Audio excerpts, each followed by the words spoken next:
সবাই তোমাকে কষ্ট দিবে। তোমাকে শুধু এমন একজনকে খুঁজে নিতে হবে যার দেওয়া কষ্ট তুমি সহ্য করতে পারবে। যে মানুষটিকে তুমি দেখেছো তাকেই যদি ভালো না বাসতে পারো, তবে তুমি কিভাবে ঈশ্বরকে ভালোবাসবে যাকে তুমি কোনোদিন দেখোইনি? যুদ্ধ এবং প্রেমে কোনো কিছু পরিকল্পনা মতো হয় না। এই পৃথিবীতে প্রায় সবাই তার থেকে বিপরীত স্বভাবের মানুষের সাথে প্রেমে পড়ে। বাস্তবতা এতই কঠিন যে কখনো কখনো বুকের ভেতর গড়ে তোলা বিন্দু বিন্দু ভালোবাসাও অসহায় হয়ে পড়ে।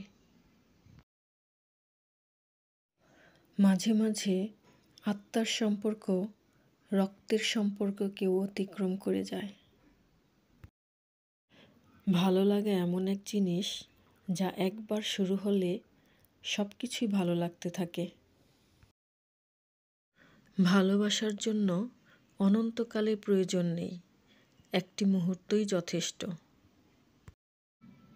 ছেলে এবং মেয়ে বন্ধু হতে পারে, কিন্তু তারা অবশ্যই একে অপরের প্রেমে পড়বে, হয়তো খুবই অল্প সময়ের জন্য, অথবা ভুল সময়ে, কিংবা খুব দেরিতে, আর না হয় সব সময়ের জন্য, তবে তারা প্রেমে পড়বেই। সব পাখি জোড়ায় জোড়ায় উড়ে, পক্ষীকুলে শুধুমাত্র চিলকেই নিঃসঙ্গ উঠতে দেখা যায়। নিঃসঙ্গতার আনন্দের সাথে এই পাখিটার হয়তো পরিচয় আছে। ভালোবাসা যদি তরল পানির মতো কোনো বস্তু হতো, তাহলে সেই ভালোবাসায় সমস্ত পৃথিবী তলিয়ে যেত, এমনকি হিমালয় পর্বতও।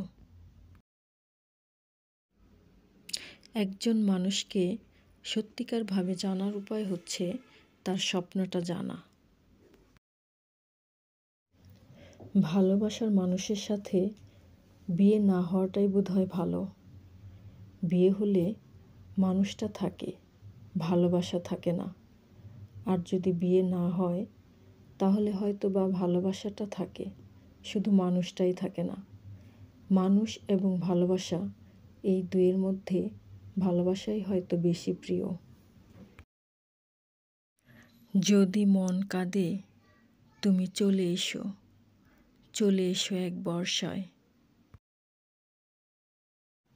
ব্যবহার করা কপালের টিপটার আঠা নষ্ট হলেও মেয়েরা সেটা যত্ন করে রেখে দেয়। একজোড়া কানের দুলের একটা হারিয়ে গেলেও অন্যটা ফেলে না।